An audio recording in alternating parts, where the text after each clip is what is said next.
What if the CEO of a thriving fast food empire walked into one of his own restaurants and stumbled upon a web of corruption woven right under his nose? A ruthless manager exploiting his staff, skimming cash from the till, and a secret that reached the very top of the company. This isn't just a fight for justice. It's a battle to reclaim a legacy, sparked by one visit, one fleeting moment, and a choice that would change everything. Before we dive in, drop a comment below. What time is it where you are, and where are you joining us from? We'd love to know. The Houston sun blazed high, its heat rippling off the asphalt as the lunch rush surged through the city. Families, office workers, and construction crews jostled along the sidewalks, some drawn to the glowing red and gold sign of Harper's Burgers, a fast food chain that had become a Texas staple.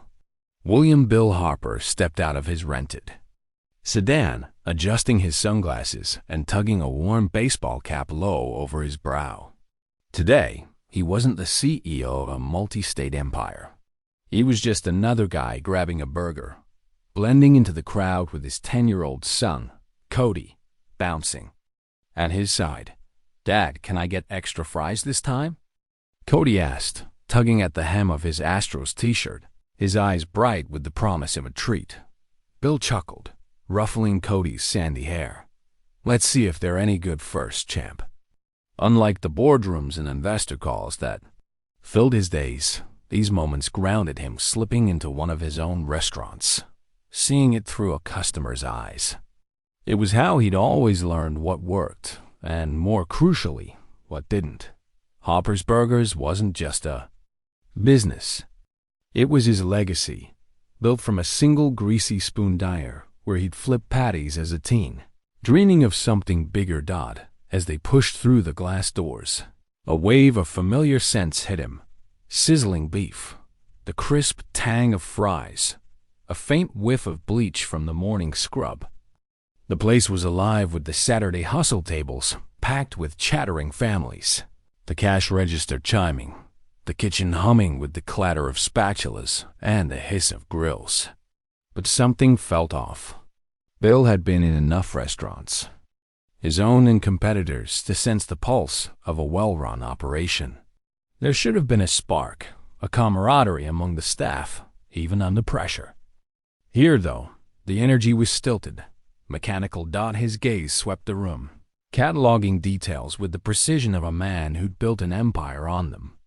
Employees moved with practiced efficiency, but their faces were taut, their conversations clipped. A young man at the fry station darted nervous glances toward the back, as if expecting a reprimand. A server flinched when a sharp voice barked from the kitchen. "Faster, let's go." At the register stood a young woman, her name tag reading Ashley Miller. She was polite, her tone professional, but her smile was a fragile mask, never reaching. Her tired eyes. Bill and Cody joined the line, the queue snaking past a display of meal deals plastered with smiling cartoon burgers. As they waited, Bill watched Ashley take an order from an elderly couple. The moment they stepped away, her shoulders sagged, a breath escaping a quiet sigh, like she was steeling herself for the next interaction. When it was their turn, she snapped back into her role, her voice bright but brittle. "Welcome to Harper's Burgers. What can I get started for you?" Bill kept his tone casual, testing the waters. "2 cheeseburger combos, one with extra pickles. Fries been good today?" He leaned slightly, watching her reaction. Ashley hesitated, her fingers hovering over the register keys. Yes, sir, they're fresh," she said, her nod quick, almost automatic.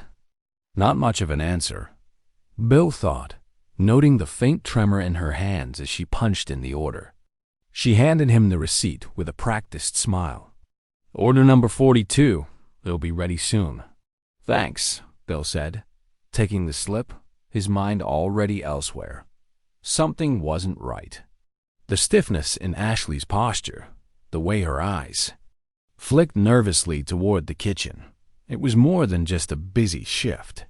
He'd seen that look before, years ago, when he'd been a line cook under a manager who ruled by fear. As Cody scampered to a booth, Bill lingered, his senses sharpening. "Be right back, buddy," he called, heading toward the restrooms at the back, his pace deliberate but unhurried. The closer he got to the employee area, the more he picked up on the undercurrent of tension, whispers cut short, footsteps quickening. Then, just as he neared the restroom door, a voice sliced through the din, sharp and commanding, from behind the breakroom door. "You think you're indispensable? I could replace you by tomorrow." Bill froze, his hand hovering over the restroom handle. The voice was gruff, laced with an authority that didn't expect pushback. He didn't know the man, but he knew the type of manager who saw power as a license to intimidate. Bill leaned closer, his ear catching the edge of the conversation. "I'm doing my best," a quieter voice replied, strained but steady. A woman, likely Ashley. Your best isn't enough," the man snapped. "Keep screwing up, and you're out." "Got it." Silence followed, heavy and suffocating. Bill's jaw tightened, his fingers curling into a fist. This was why he made these visits unannounced, to catch what polished reports and corporate filters missed. He'd fired managers like this before, but something about this exchange felt deeper, more insidious. He forced himself to step away, returning to the booth where Cody was doodling on a napkin, oblivious to the storm brewing in his father's mind. As they ate, Bill's eyes never left the counter. Ashley was back at her station, her movements precise but her hands still trembling. A man emerged from the back, tall, broad-shouldered, his name tag reading Troy Bennett, manager. He stood near the register, arms crossed, his presence alone enough to make the staff stiffen. Bill watched as Ashley fumbled a receipt, knocking over a stack of trays. Troy's head snapped toward her, his glare sharp enough to cut. She muttered a quick sorry, scrambling to clean up, but Troy didn't speak. He didn't need to. Bill leaned back, his burger untouched, his appetite replaced by a growing unease. Then, something caught his eye. A customer at the counter, a middle-aged woman with a purse slung over her shoulder, leaned forward, her voice low but firm. "This receipt's wrong. You charged me for 2 drinks, but I only ordered 1. Ashley's face paled, her fingers fumbling over the register. "I'm so sorry, ma'am. Let me fix that." She glanced at Troy, who was watching from a distance, his expression unreadable. The woman took her corrected receipt and left, but the incident lingered in Bill's mind. A simple mistake or something more. He filed it away, his instincts humming. This wasn't just about a bad manager. Something was rotting in Harper's Burgers, and he was going to find out what. The Houston lunch rush pulsed through Harper's Burgers, the air thick with the sizzle of patties and the chatter of customers. But beneath the surface, a quieter tension simmered.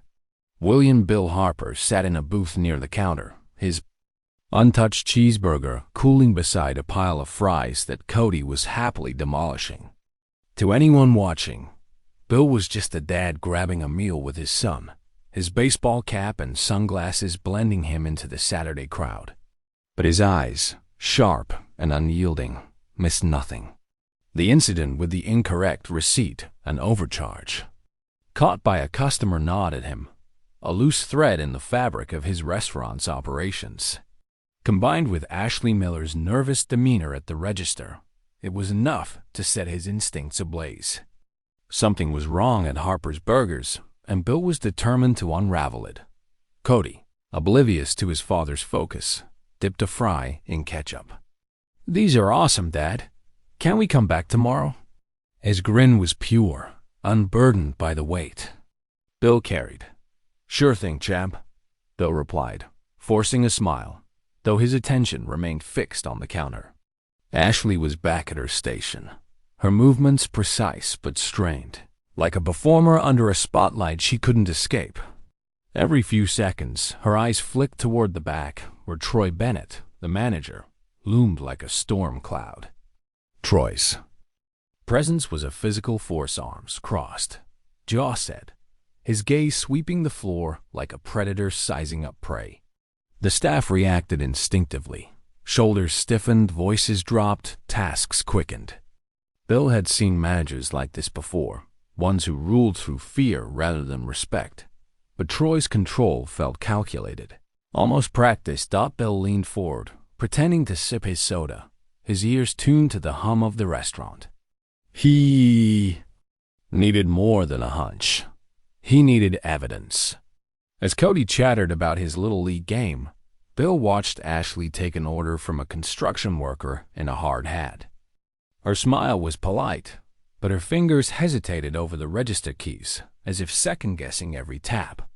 When the customer left, she exhaled, her shoulders slumping for a fleeting moment before snapping back to attention as Troy stepped closer.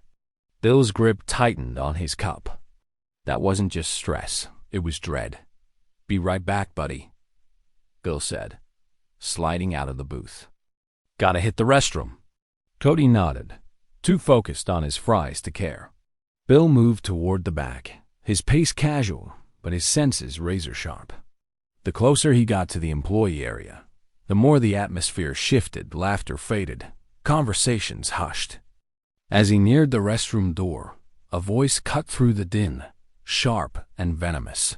From behind the break room, "You think you matter here?" The words were laced with contempt, unmistakably Troy's. "Look at yourself. I could replace you by tomorrow." Bill froze, his hand hovering over the restroom handle. The door was slightly ajar, just enough to carry the conversation. He leaned closer, his breath steady but his pulse quickening. A quieter voice responded, trembling but defiant. "I'm doing my best, Troy," Ashley said, her tone tight. "I didn't mean to. Your best isn't enough," Troy snapped, his voice closer now, as if he'd stepped toward her. "Screw up again, and I'll cut your shifts. Maybe then you'll learn to pay attention." Silence followed, heavy and oppressive, broken only by the faint clatter of the kitchen beyond. Bill's jaw clenched, his mind flashing to his own days. As a line cook, enduring a manager who'd humiliated him for a dropped plate. He knew that silence, the kind that came from knowing no answer, was safe. He forced himself to step into the restroom, splashing water on his face to cool the anger rising in his chest. This wasn't just poor management. It was abuse, and it was happening in his restaurant. Asterisk, when he returned to the booth, Cody was still munching, but Bill's appetite was gone. His eyes locked on the counter, where Ashley had resumed her post, her hands trembling as she keyed in an order. Troy stood a few feet away, his posture relaxed, but his presence suffocating. Bill watched as Ashley reached for a receipt, but knocked over a stack of trays, the plastic clattering to the floor. Troy's head snapped toward her, his glare a silent reprimand. She muttered a quick sorry, scrambling to clean up, but Troy didn't speak. His silence was louder than any shout. Bill's fingers drummed against the table, his mind racing. Then he saw it. Troy stepped behind the register, his movements smooth, almost casual. He opened the cash drawer as if checking something, but instead of counting, he plucked a few. Bill's 20s, maybe more, and slipped them into his palm. The drawer closed with a soft click, and Troy walked toward the back, his stride unhurried, like a man who knew no one was watching, but someone was. Bill's eyes narrowed, his suspicion hardening into certainty. Troy wasn't just intimidating his staff, he was stealing. Right under their noses. As Bill processed the scene, his phone buzzed in his pocket, jolting him. He pulled it out, expecting a work email, but the screen showed a text from an unknown number. "Troy's not alone. Watch your back." The words hit like a punch, cold and precise. Bill's gaze darted to the counter, then the kitchen, searching for any sign of who might have sent it. Ashley was busy with a customer. Jake Sullivan was flipping burgers in the back, and Troy was nowhere in sight. The restaurant hummed on, oblivious to the storm brewing in Bill's mind. He pocketed the phone, his thoughts spiraling. Stealing from the till was one thing, but a warning like that meant Troy had allies. Someone watching. Someone protecting him. Bill glanced at Cody, who was now doodling on a napkin, and felt a pang of unease. This wasn't just about one bad manager anymore. Something darker was festering in Harper's Burgers, and Bill was standing at the edge of it, ready to dive in. The Houston dusk settled over the city, streetlights flickering to life as William Bill Harper pulled into a quiet coffee shop a few blocks from Harper's Burgers. The neon glow of the restaurant's sign still lingered in his mind, as did the image of Troy Bennett slipping cash from the register with the ease of a man who'd done it 100 times. Bill's sedan hummed softly as he parked, his 10-year-old son Cody dozing in the passenger seat, a smudge of ketchup on his cheek from their meal. The cryptic text from an unknown number: Troy's not alone. Watch your back burned in Bill's pocket. A warning that turned his unease into a mission. This wasn't just about a bad manager anymore. Something rotten was festering in his company, and Bill was determined to cut it out. Inside the coffee shop, the air was warm with the scent of roasted beans and the low hum of conversation. Bill settled into a corner booth, his laptop open, its screen casting a faint glow on his face. Cody stirred, blinking sleepily. "Dad, are we going home soon?" he mumbled, clutching his Astros cap. "Soon, champ," Bill said, his voice soft but distracted. "Just gotta check something for work." He handed Cody his phone with a game loaded, buying himself time. His fingers flew across the keyboard. Logging into the internal database of Harper's Burgers, a privilege of his CEO status that few employees knew existed. The system held everything: sales reports, payroll records, expense logs. If Troy was stealing, there'd be a trail, and Bill was going to find it. He started with the Houston location's monthly sales reports. The numbers hit him like a slap. Revenue was 15 to 20% lower than comparable stores in the region, despite similar foot traffic. Bill's brow furrowed as he cross-referenced inventory usage. The data showed steady depletion of ingredients: beef, buns, condiments at the same rate as high-performing locations, but the money wasn't there. Either food was vanishing into thin air, or someone was skimming the profits. Bill's gut pointed to the latter, especially after seeing Troy's sleight of hand at the register. Digging deeper, he pulled up the expense reports. There it was, repeated deductions labeled operational adjustments, vague and inconsistent, ranging from $200 to $1,000 a month. No invoices, no explanations, just numbers slipped into the books like afterthoughts. Bill's jaw tightened. It was an old trick, one he'd seen in his early days auditing failing diners. Inflate expenses to siphon cash. But what caught his eye next was worse. The payroll records showed hours cut for multiple employees, yet the staffing logs indicated full shifts. Someone was altering the data after clock out, pocketing the difference. Ashley's trembling hands and nervous glances made sense now. She wasn't just scared of Troy. She was being robbed. Bill leaned back, rubbing his temples.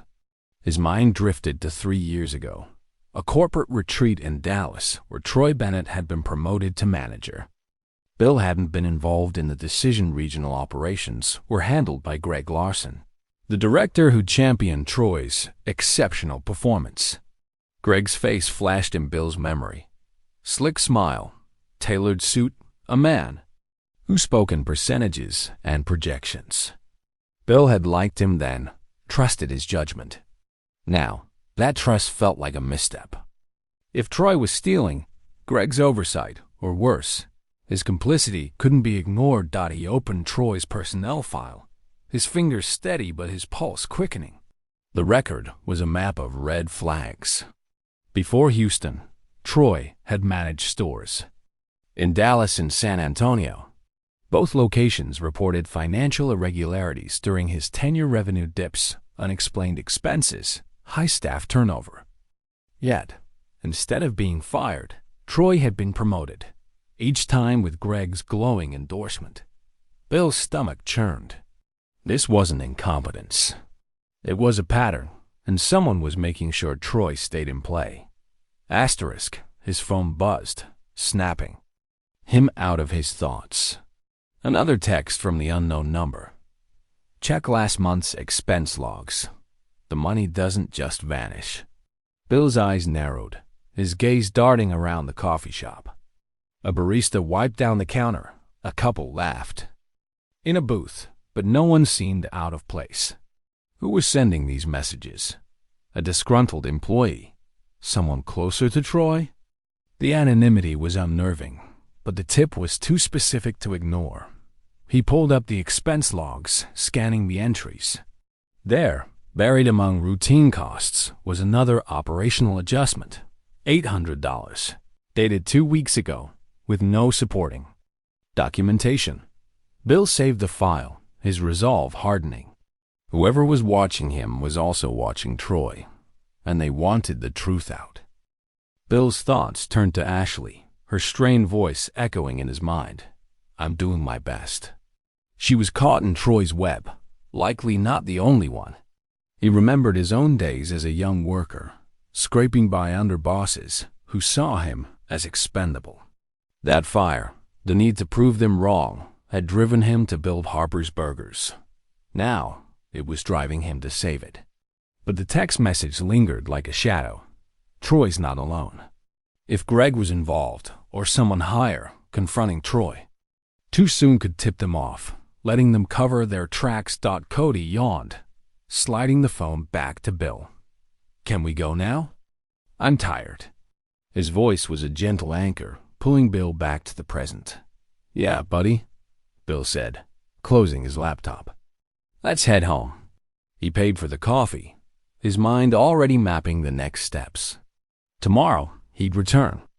To the restaurant, watch closer, listen harder. Ashley might know more than she'd let on, and there were others like Jake Sullivan, the cook with the quiet defiance, who could hold pieces of the puzzle. The anonymous tipster was a wild card, but their messages were a lifeline. As Bill drove into the night, Cody asleep beside him, the weight of the truth settled on his shoulders. Harper's Burgers was his creation, his legacy. Whatever darkness was growing within it, he'd face it head-on, no matter how deep it ran. The morning sun filtered through the smudged windows of Harper's Burgers, casting long shadows across the tiled floor as the breakfast crowd trickled in. William Bill Harper pushed through the glass doors, his baseball cap pulled low, sunglasses tucked into his pocket. He'd left Cody with his sister for the day, freeing him to focus on the task at hand, peeling back the layers of corruption festering in his Houston restaurant. The cryptic text, Troy's not alone, and check last month's expense logs had turned his suspicions into a fire that wouldn't quit. Troy Bennett's cash skimming and intimidation were just the surface, and the financial discrepancies Bill uncovered last night pointed to a deeper rot, possibly tied to Greg Larson. Today, he needed answers, and he was starting with the people who knew Troy best, his staff. The restaurant buzzed with a quieter energy than the lunch rush, the scent of bacon and coffee mingling with the faint tang of cleaning solution. Bill scanned the room, his CEO instincts cataloging every detail. The same tension from yesterday hung in the air. Employees moved with precision but no joy, their glances guarded. Ashley Miller was at the register, her smile as brittle as ever, while Jake Sullivan, the cook with the steady hands and guarded demeanor, worked the grill in the back. Troy was nowhere in sight, but his presence lingered like a storm waiting. To break, Bill ordered a coffee, deliberately choosing a spot near the counter to watch. As Ashley handed him his change, he leaned in, keeping his voice light. Busy morning, huh? You guys holding up, okay? He studied her reaction, hoping to crack her defenses. Ashley's eyes flicked to the kitchen, then back to him, her smile faltering. "Yeah, it's fine. Just another day." Her tone was polite but clipped, her fingers gripping the edge of the counter. Bill nodded, not pushing further. She was scared, and pressing too hard could shut her down. He took his coffee and settled. At a table with a clear view of the kitchen, his mind replaying the payroll cuts and operational adjustments he'd found. Ashley was a victim of Troy's schemes, but she might also be a key to unraveling them. As he sipped his coffee, Bill's attention shifted to Jake, who was flipping patties with a quiet efficiency that stood out amid the staff's nervous energy. Unlike the others, Jake didn't flinch when a server dropped a tray or when the kitchen phone rang. Bill saw an opportunity. He waited until Jake stepped to the counter to restock napkins, then approached, keeping his tone casual. "Food smells great back there," he said, nodding toward the grill. "You guys always this busy?" Jake glanced at him, wiping his hands on a rag, his expression neutral but assessing. "Thanks, we manage." His voice was low, steady, but there was a hint of something else, resignation maybe, or defiance. "Been here long?" Bill pressed, leaning against the counter like any chatty customer. Jake hesitated, his eyes scanning the room before settling on Bill. "Long enough." He paused, then added, "It's a good job when it's just the work." Bill caught the subtext, his pulse quickening. "Sounds like it's not always just the work." Jake's lips twitched, not quite a smile. "You stick around, you'll see." He turned back to the grill, but his words hung in the air, a crack in the wall of silence. Bill filed it away, returning to his table. Jake knew more than he was saying, and that made him a potential ally or a risk. The restaurant's rhythm shifted as Troy emerged from the back, his broad frame casting a shadow over the counter. The change was immediate. Ashley's posture stiffened. A server quickened her pace, and even Jake's movements grew sharper. Troy stood near the register, arms crossed, his eyes sweeping the floor like a warden. Bill watched as a young employee, no older than 18, hesitated while refilling the soda machine. "You serious?" Troy's voice cut through the hum, loud enough to turn heads. "It's not brain surgery, kid." The boy scrambled, his hands shaking as he fumbled the canister. Troy didn't move, his glare doing the work. Bill's fingers tightened around his coffee cup, his anger flaring. He forced himself to stay still, his mind racing. Then it happened again. Troy stepped behind the register, his movements fluid, practiced. He opened the drawer, glanced around, and slipped a few bills into his palm, closing it with a soft click. Ashley was right there, her eyes fixed on the screen, but she didn't react, her face pale. Bill's jaw clenched. Troy wasn't just bold, he was untouchable, or so he thought. As Bill watched Troy retreat to the back, something caught his eye near the trash can by the counter, a crumpled receipt, half buried under a napkin. He stood, casually tossing his empty cup into the bin, and palmed the receipt, slipping it into his pocket. Back at his table, he unfolded it, his heart skipping a beat. It wasn't a standard customer receipt.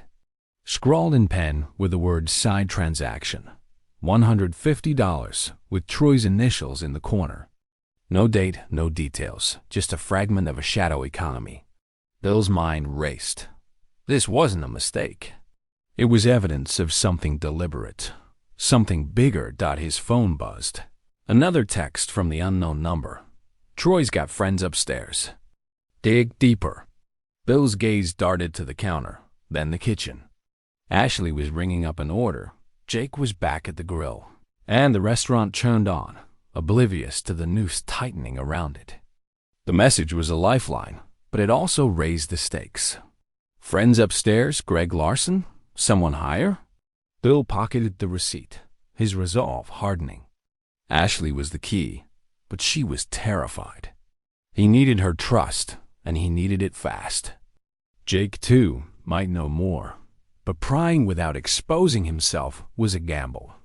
As he left the restaurant, the neon sign glowing defiantly against the morning sky. Bill knew one thing for certain. The truth was close, and he was going to drag it into the light. The Houston afternoon cast a golden haze over Harper's Burgers, the restaurant's neon sign flickering faintly against the bright daylight. William Bill Harper slipped through the glass doors, his baseball cap tilted low, his heart pounding, with a mix of resolve and caution. The crumpled receipt in his pocket-side transaction, $150, scrawled with Troy Bennett's initials, felt like a live wire, proof of a shadow economy running under his nose.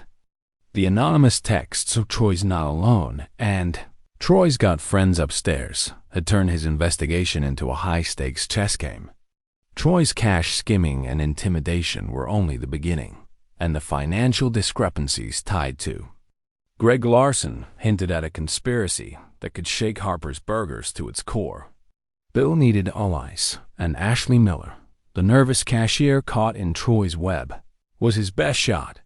The restaurant hummed with the early lunch crowd, the air thick with the aroma of grilling burgers and the clatter of trays. Bill scanned the room, noting the same oppressive undercurrent. Employees moved like automatons, their eyes avoiding the back where Troy's presence loomed. Ashley was at the register, her hand steady but her smile forced, a mask that cracked. Whenever a customer walked away, Jake Sullivan worked the grill, his quiet defiance a stark contrast to the staff's subdued fear. Bill ordered a soda, choosing a seat near the counter to watch, his mind replaying the payroll cuts and operational adjustments he'd uncovered. Ashley was a victim, but she might hold the key to exposing Troy's schemes. He waited, sipping his drink until Ashley's shift broke for a 15-minute rest. She slipped into the storage area near the back, a narrow space stacked with boxes of napkins and condiment packets. Bill followed, keeping his movements casual, like a customer stretching his legs. The storage room was dim, lit by a single fluorescent bulb, the air heavy with the scent of cardboard and ketchup. Ashley stood near a shelf, checking a clipboard, her shoulders hunched as if bracing for a blow. Bill knocked lightly on the doorframe, startling her. "Sorry, didn't mean to scare you," he said, his voice low and warm. "Just grabbing some air. Long shift?" Ashley's eyes widened, her grip tightening on the clipboard. "It's fine," she said, her tone guarded, her gaze darting to the door. "Just doing inventory." Bill nodded, leaning against a stack of boxes, his posture relaxed but his eyes sharp. "Looks exhausting, working here. Seems like it's more than just burgers and fries." He kept his tone light, but the words were a probe, testing her willingness to open up. Ashley hesitated, her fingers tracing the edge of the clipboard. "It's a job," she said, her voice barely above a whisper. "You get used to it." "I've had jobs like that," Bill said, his tone softening, drawing on memories of his own days under tyrannical bosses. "Had a manager once who made every day feel like a minefield. Kind of like your boss out there." He nodded toward the main floor, watching her reaction. Ashley's breath caught, her eyes meeting his for a fleeting moment before dropping to the floor. "Troy's particular," she said, choosing her words like steps on thin ice. "He likes things done his way." Bill leaned closer, lowering his voice. "I've been watching him. He's not just strict, is he? He's controlling, maybe. More than he should be." The words were a risk, but he needed to break through her fear. Ashley exhaled, a shaky sound that carried years of strain. She glanced at the door again, then spoke, her voice a whisper. "He cuts hours," she said, the words tumbling out like a confession. "If he doesn't like you, he schedules you less and less until you quit or he fires you. And the pay. Our checks are always short. I tried reporting it once, said it was a system error, but nothing changed. If you push, he makes sure you're gone." Bill's heart sank, but his focus sharpened. Wage theft, deliberate and systemic, explained the payroll discrepancies he'd found. "How long's this been going on?" he asked, keeping his tone steady despite the anger rising in his chest. "Long before I started," Ashley said, her voice trembling but resolute. "He's got someone watching his back, someone higher up. He's too confident, like he knows he won't get caught." She stopped, her eyes wide, as if realizing she'd said too much. Bill's mind raced. Someone higher up, Greg Larson? The anonymous texts echoed in his head, their warnings now chillingly real. Before he could press further, footsteps echoed outside the door. Troy appeared, his broad frame filling the doorway, his eyes narrowing as he spotted Bill. "Ashley, you're on break, not a social hour," he said, his tone deceptively calm but edged with suspicion. His gaze flicked to Bill, sizing him up. "You need something, pal?" "Just stretching my legs," Bill said, matching Troy's calm with a disarming smile. "Place is busy, huh?" He stepped back, giving Ashley space, but his pulse hammered. Troy's stare lingered, a silent warning, before he turned to Ashley. "Get back to the register." "Now," Troy said, his voice low but sharp. Ashley nodded, her face pale, and hurried out, clutching the clipboard like a shield. Troy shot Bill one last look before retreating, his footsteps heavy on the tile. Bill exhaled, his mind spinning. Ashley's words confirmed his worst fears. Troy wasn't just skimming cash. He was stealing wages, backed by someone with enough power to bury complaints. As he returned to his table, his phone buzzed an email from Steve Coleman, the CFO. "Houston financials are a mess. Revenue gaps, payroll cuts, fake expenses. Looks deliberate. Call me." Bill's resolve hardened. Steve's confirmation was the ammunition he needed, but Ashley's fear and Troy's suspicion meant time was running out. He had to move carefully, build her trust, and find out who was pulling Troy's strings. As he left the restaurant, the weight of the fight settled on his shoulders, but so did a flicker of hope. The truth was within reach, and Bill wasn't backing down. The Houston skyline glowed under a crescent moon, its lights reflecting off the glass towers as William Bill Harper sat in his home office, the hum of his laptop the only sound in the quiet house. Cody was asleep upstairs, his Astros cap. On the nightstand, a reminder of the innocence Bill was fighting to protect. The crumpled receipt-side transaction, $150, initialed by Troy Bennett, sat on his desk, alongside printouts of the Houston store's financial discrepancies. Ashley Miller's whispered confession about wage theft and Troy's higher-up ally had turned Bill's suspicions into a blazing certainty. Troy wasn't just a rogue manager. He was part of a larger machine, possibly oiled by Greg Larson. The anonymous texts, "Troy's got friends upstairs," were a beacon in the dark.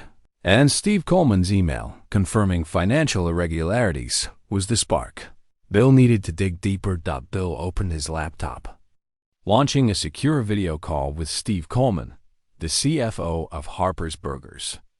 Steve's face appeared, his tie loosened, his office cluttered with files. "Bill, you look like you haven't slept," Steve said, his tone half joking but laced with concern. "What's this about Houston? Your email sounded urgent." "It is," Bill said, his voice low but firm. He shared his screen, pulling up the sales reports and payroll records. Revenue's down 15 to 20% compared to similar stores, but inventory usage matches. Payroll shows cut hours, but staffing logs don't. Then there's this. He held up the receipt, its scrawled side transaction glaring in the camera. Troy skimming cash, manipulating wages, and someone's covering for him. "I need you to look at the bigger picture. Other stores, other managers." Steve's brow furrowed as he scanned the data. "This isn't sloppy bookkeeping," he said, his voice tightening. "It's deliberate. Those operational adjustments, they're a classic front for siphoning money.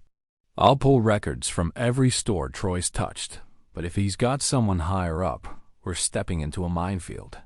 Bill nodded, his mind flashing to Greg Larson, the regional director who'd pushed Troy's promotion 3 years ago.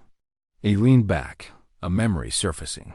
A Dallas conference, Greg's slick handshake and polished pitch about optimizing operations. Bill had trusted him then, but now, that trust felt like a crack in his armor. Start with Troy's history, Bill said. He's been at Dallas and San Antonio before Houston. If there's a pattern, I want to see it. Steve agreed, promising results by morning, and the call ended. Bill rubbed his eyes, the weight of the investigation pressing down. Ashley's fear, Jake's guarded defiance, the anonymous tipsters. Warnings. They were pieces of a puzzle, and Bill was running out of time to solve it. He needed more from the ground, and Jake Sullivan, the cook who'd hinted at trouble, was his next move. The next day, Bill returned to Harper's Burgers, the morning rush in full swing. The restaurant was a whirlwind of clattering trays and sizzling grills, the air thick with the scent of bacon and coffee. Bill ordered a breakfast sandwich, choosing a seat with a view of the kitchen. Ashley was at the register, her movements mechanical, while Troy patrolled the floor, his presence a silent chokehold. Jake worked the grill, his focus unbroken despite the chaos. Bill waited until Jake stepped to the counter to refill condiments, then approached, keeping his tone light. "You guys make it look easy back there," he said, nodding toward the kitchen. "Ever get a breather?" Jake glanced at him, his eyes wary but curious. "Not really," he said, wiping his hands on his apron. "Work's work. You just keep moving." Bill leaned closer, lowering his voice. "Seems like it's more than just work around here. Your boss doesn't exactly spread cheer." He watched Jake's reaction, hoping to crack his reserve. Asterisk Jake's jaw tightened, his gaze flicking to Troy, who was berating a server across the room. "Troy's got his way of doing things," he said, his voice low. "You either fall in line or you're out. Most don't last long if they question him." Bill's pulse quickened. "Like who?" He pressed, keeping his tone casual, but his eyes shocked. Jake hesitated, then spoke, his voice barely audible. "Guy named Matt Reynolds. Assistant manager before Troy took over. He saw things, money going missing, schedules messed with. Tried reporting it, but Troy and his buddies made sure he didn't stick around. Fired for performance issues." Jake's tone dripped with bitterness, his hands gripping the condiment bottles. "That's how it works here." Bill's mind raced. Matt Reynolds, a whistleblower, pushed out for daring to speak up. "Who'd Matt report to?" he asked, his voice steady despite the fire in his chest. Jake shrugged, but his eyes said he knew more. "Some suit upstairs. Didn't do any good." He turned back to the grill, signaling the conversation was over, but Bill had what he needed. Matt was a lead, and some soup smelled like Greg Larson. As Bill returned to his table, his phone buzzed a new text. From the anonymous number, Larson signed off on Troy's games. "Check Dallas reports." Bill's breath caught. The tip was direct, naming Greg Larson, the man he'd already suspected. He pocketed the phone, his gaze sweeping the restaurant. Ashley rang up an order, her hands trembling. Troy barked at a server, his authority unchallenged. Jake flipped patties, his silence heavy with unspoken truths. The pieces were falling into place, but the picture was uglier than Bill had imagined. Greg's involvement meant this wasn't just a Houston problem. It was a cancer spreading through. Harper's Burgers. Bill stood, leaving his sandwich untouched. He needed to find Matt Reynolds, confirm the Dallas connection, and get Steve's data. Ashley and Jake were potential allies, but they were scared, and Troy's suspicion was growing. As he stepped into the sunlight, the neon sign of Harper's Burgers loomed behind him, a symbol of the legacy he'd built and the fight he'd waged to save it. The anonymous tipster was out there, watching, and Bill was one step closer to the truth. But with every step, the shadows grew darker and the stakes climbed higher. The Houston night was thick with humidity. The city's pulse softened by a distant rumble of thunder as William Bill Harper sat in a dimly lit diner across from Matt Reynolds. The former assistant manager of Harper's Burgers looked older than his 30 years, his eyes shadowed by the weight of being pushed out for speaking the truth. Bill's investigation had gained momentum. The anonymous tip naming Greg Larson, Steve Coleman's confirmation of financial irregularities, Ashley Miller's whispered confession of wage theft, and Jake Sullivan's tip about Matt had painted a grim picture. The crumpled receipt-side transaction, $150 burned in Bill's pocket, a tangible link to Troy Bennett's corruption. But Matt, fired for reporting Troy's schemes, was a living link, and Bill needed his story to connect the dots to Greg and beyond. The diner smelled of burnt coffee and fryer grease, its cracked vinyl booths empty save for a lone trucker at the counter. Matt sipped his soda, his fingers drumming nervously. "I didn't think anyone would care," he said, his voice low but steady. "Troy was untouchable. I reported him cash disappearing, schedules rigged, but it went nowhere. Next thing I know, I'm out, labeled a poor performer." Bill leaned forward, his baseball cap resting on the table, his CEO status still a secret. "What did you see, Matt?" "Exactly." His tone was calm but urgent, his eyes locked on Matt's. Matt exhaled, running a hand through his hair. Troy was skimming from the register small amounts every shift. He'd log fake refunds or adjustments to cover it. "I caught him once, confronted him. He laughed, said I'd regret sticking my nose in. Then I found record-side transactions, cash moving off the books. I sent a report to corporate, to Greg Larson. Thought he'd do something." Matt's voice hardened. "Instead, I got a write-up, then a pink slip. Greg signed off on it." Bill's jaw tightened, Greg's name landing like a hammer. The regional director's involvement was no longer a suspicion. It was a fact. "You kept copies of those records?" Bill asked, his pulse quickening. Matt nodded, sliding a USB drive across the table. "Emails, transaction logs, even a memo from Greg approving Troy's cost-saving measures. It's all there. But be careful. Greg's not just covering for Troy. He's protecting something bigger." Bill pocketed the USB, his mind racing. Something bigger?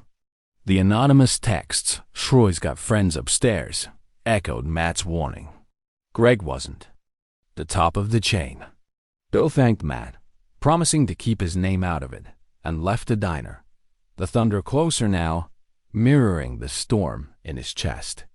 Matt's evidence was a weapon, but it also raised the stakes. If Greg was shielding Troy, who was shielding Greg? Back at Harper's Burgers the next morning, the restaurant was a hive of activity, the lunch rush filling the air with the clatter of trays and the sizzle of grills. Bill slipped in, his cap low, his senses sharp. Ashley was at the register. Esther, her face pale, while Jake worked the grill, his movements steady but his eyes watchful. Troy patrolled the floor, his authority a silent chokehold. Bill caught Ashley's eye, slipping her a note with a burner phone number. "Call if you need to talk," disguised as a dropped receipt. She pocketed it without a word, her expression unreadable dot, as Bill sat near the counter. He overheard Troy snap at a young server for a minor error, his voice cutting through the din. "Do your job, or I'll find someone who can." The server flinched, scrambling to comply. Bill's anger flared, but he stayed put, his focus shifting to a new lead. Megan Walsh, a former corporate accountant Jake had mentioned, silenced for flagging financial irregularities. Bill found her number through a contact at headquarters and called, leaving a vague message about concerns at the Houston store. Megan called back that afternoon, her voice cautious but curious. "Who is this?" she asked, the sound of a busy cafe in the background. Someone looking into Harper's Burgers, the bill said, keeping his identity vague. I hear you saw things in the books that didn't add up. I'm trying to fix it, but I need to know what you know. Megan hesitated, then spoke, her tone low. I flagged discrepancies, revenue gaps, fake expenses, payroll cuts. Sent reports to Greg Larson. He told me I'd miscalculated, but I hadn't. Then I saw an email from Charles Thornton, a board member, telling Greg to handle the reports. After that, I was reassigned, then let go. They made it clear. Speak up, and you're done. Bill's breath caught. Charles Thornton Chuck, the board member with a reputation for ruthlessness. The pieces were snapping together, each one uglier than the last. Can you get me that email? He asked, his voice steady despite the fire in his gut. I'll try, Megan said. But watch your back. They don't play nice. She hung up, leaving Bill staring at his phone, the weight of her words settling in Dodd as he left a nearby coffee shop. Bill returned to Harper's Burgers, needing to gauge Troy's behavior. The restaurant was quieter now, the rush easing. Bud? As he stepped inside, Troy was waiting, his eyes locking onto Bill with a predator's focus. You're here a lot, pal, Troy said, his tone deceptively casual but laced with menace. Got a thing for our burgers, or something else? He stepped closer, his bulk blocking Bill's path. Bill forced a grin, his heart pounding. Just like the vibe, he said, sidestepping Troy and heading for the door. Troy's stare burned into his back, a warning that Bill was running out of cover. Ashley's fear, Matt's evidence, Megan's revelation, and now Troy's suspicion were a tightening noose. Bill needed to move fast connect with Megan, verify Steve's data, and build a case before Troy or his friends upstairs struck back. As he drove home, the city lights blurring past, Bill knew the fight for Harper's Burgers was no longer just about justice. It was personal, and he was all in. The Houston night pressed against the windows of William Bill Harper's home office, the city's distant hum drowned by the steady patter of rain. Bill sat at his desk, the glow of his laptop illuminating the crumpled receipt-side transaction. 150. Initialed by Troy Bennett, and a stack of financial reports that confirmed a cancer spreading through Harper's Burgers.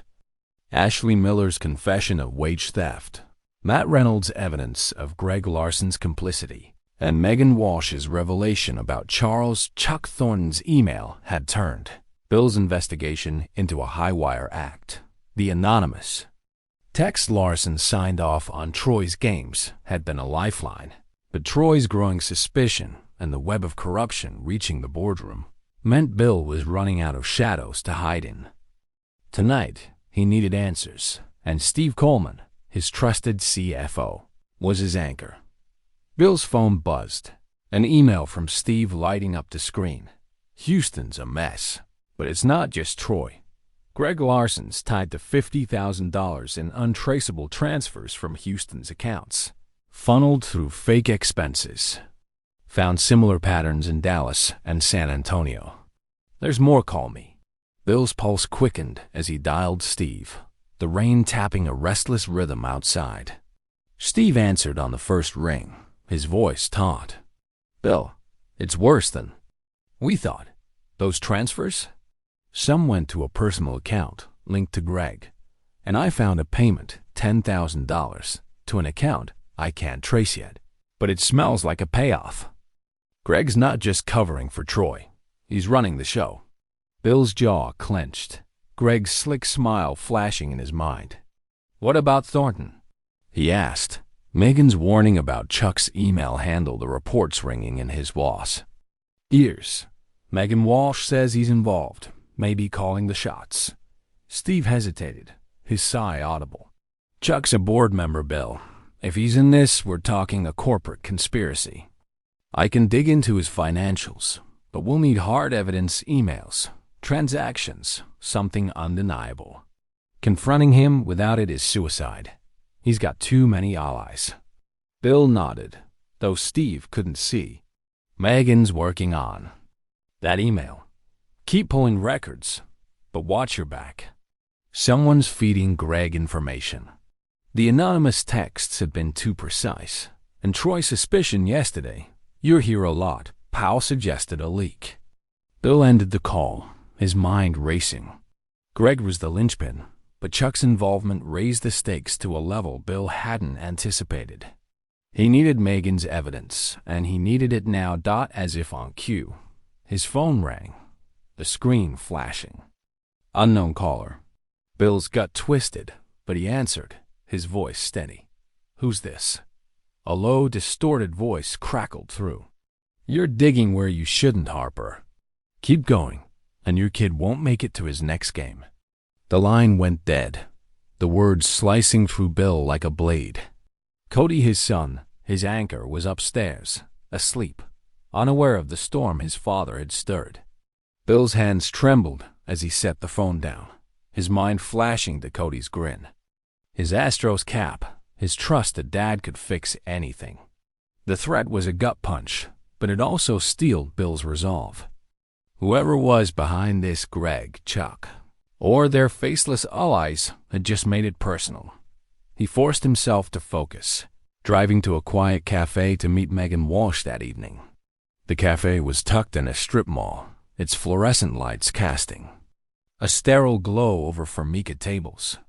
Megan sat in a corner, her dark hair pulled back, her eyes scanning the room like someone who'd learned to expect trouble. Bill slid into the booth across from her, keeping his cap low. "Thanks for meeting me," he said, his voice low. "I know it's a risk." Megan's lips pressed into a thin line. "You don't know the half of it," she said, sliding a USB drive across the table. "That's the email from Thornton to Greg, telling him to bury my reports. There's more transaction logs showing Greg approving Troy's fake expenses, and a memo from Chuck praising Greg's efficiency. They're not just covering up. They're profiting." Bill pocketed the USB, his heart pounding. "How deep does this go?" he asked, leaning forward. Megan's eyes darkened. "Deep enough that I lost my job for asking questions. Chuck's got influence board members, investors. Greg's his. Attack dog, and Troy's just a pawn. You take them on, you're not just fighting one store." She paused, then added, "Someone's watching you. I heard whispers at corporate before I left. Greg knew someone was sniffing around." Bill's mind flashed to the anonymous call, the texts, Troy's glare. "Any idea who?" he asked, his voice steady despite the churn in his gut. Megan shook her head. "Could be anyone. Greg's got eyes everywhere." She stood, pulling her jacket tight. "I've done my part. Don't drag me into this." She left, her footsteps fading into the cafe's hum, leaving Bill with a drive full of dynamite and a growing sense of being haunted. Back home, Bill called Steve, sharing Megan's evidence. Steve's voice was grim. "This ties Greg to Chuck. But we've got another problem. I found a data breach. Someone in my team accessed the Houston files and sent them to an external email. We've got a mole, Bill, and they're reporting to Greg." Bill's blood ran cold. A mole in Steve's team explained the precision of the anonymous call, the timing of Troy's suspicion. "Find them," Bill said, his voice hard, "and lock down the system. We're close, Steve, but they're closer." He hung up, staring at the USB drive. Ashley's fear, Matt's firing, Megan's warning, and now a traitor in their ranks. The conspiracy was tightening like a noose. Bill thought of Cody, the threat echoing in his mind, and his resolve burned brighter. Greg and Chuck thought they were untouchable, but Bill was coming for them, and he wouldn't stop until Harper's Burgers was free of their poison. The Houston midday sun beat down on Harper's Burgers, its neon sign glowing defiantly against the cloudless sky. Inside, the restaurant pulsed with the lunch rush, the air thick with the sizzle of patties and the chatter of customers. William. Bill Harper stood just inside the glass doors, his baseball cap gone, his posture straight, no longer the anonymous customer blending into the crowd. The weight of his investigation, Ashley Miller's whispered confession, Matt Reynolds' damning records, Megan Walsh's email linking Greg Larson to Charles Chuck Thornton, and the chilling threat to Cody had pushed him to a breaking point. The anonymous texts, Steve Coleman's financial evidence, and the mole in Steve's team had made one thing clear. Troy Bennett was the first domino, and Bill was done hiding. Today, he'd reveal himself as CEO and topple Troy, no matter the cost. The restaurant was a microcosm of Troy's Rain employees moved with mechanical precision, their eyes avoiding the back where Troy loomed, his broad frame a constant threat. Ashley worked the register, her hands steady but her face pale, while Jake Sullivan manned the grill, his quiet defiance a beacon in the oppressive atmosphere. Bill clutched a folder of evidence printouts of payroll discrepancies, fake expense logs, and the crumpled side transaction receipt, his heart pounding with the weight of what he was about to do. Confronting Troy publicly risked alerting Greg and Chuck, but waiting any longer could let them cover their tracks, especially with the mole feeding Greg information. Bill took a deep breath, stepping into the center of the dining area. "Everyone, I need your attention," he announced, his voice cutting through the din, loud enough to silence the chatter. Heads turned customers, servers, cooks. Ashley froze at the register, her eyes wide, while Jake paused mid-flip, his spatula hovering. Troy emerged from the back, his arms crossed, his gaze narrowing. Bill held his ground, his folder raised like a shield. "My name is William Harper, CEO of Harper's Burgers.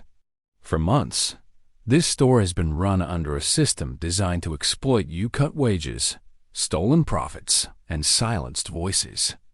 That ends now." A murmur rippled through the room, employees exchanging shocked glances. Troy's smirk faltered, his eyes darting to the exits, but he stepped forward, his voice dripping with false confidence. "Nice stunt, pal, but I've got a store to run. You got a problem, take it to corporate." Bill ignored him, turning to the staff, his voice steady but fierce. "You've been cheated hours, slashed on paper, paychecks shorted, all while someone lined their pockets." He opened the folder, holding up a payroll report. "This shows your hours were cut after clockout, costing you hundreds. And this."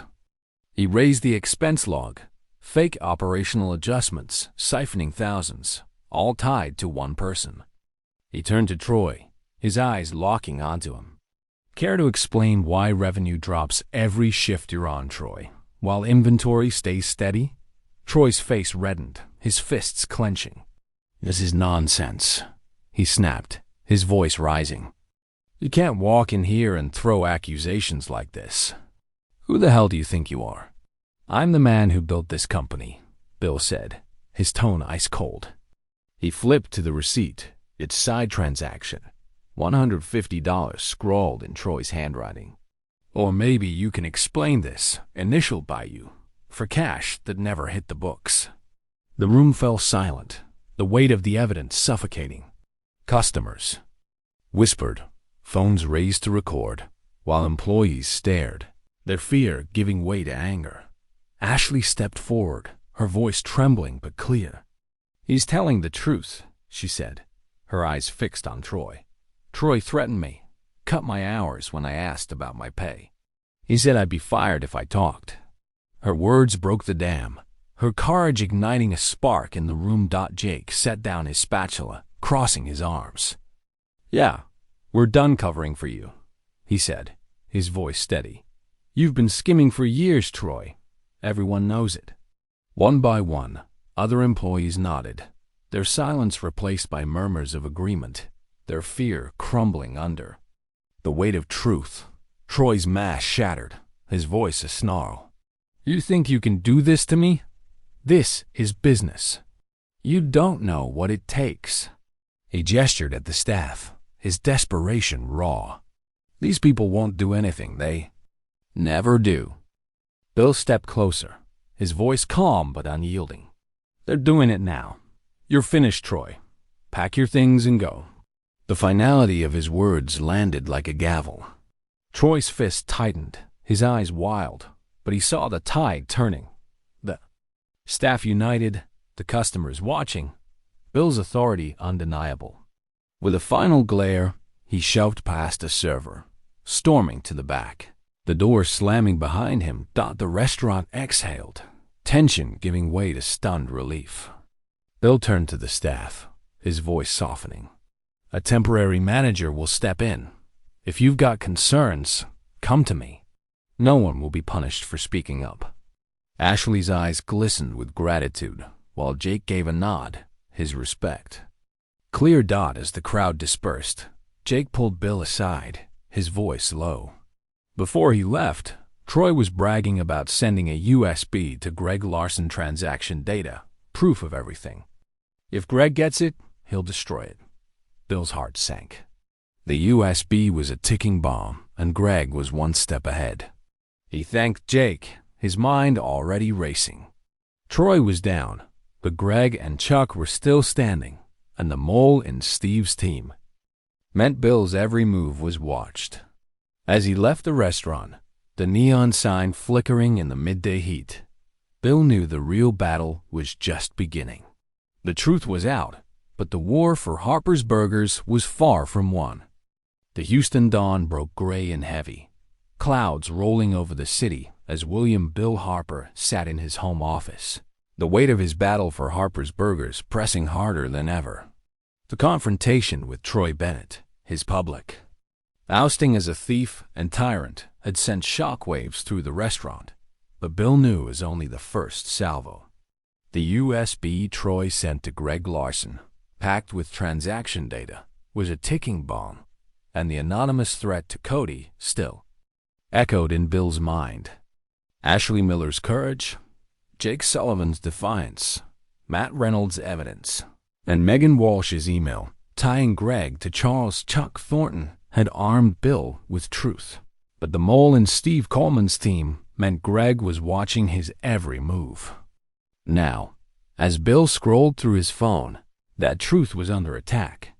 News of Troy's dismissal had spread like wildfire, but the headlines weren't what Bill expected. Harper's Burgers in chaos.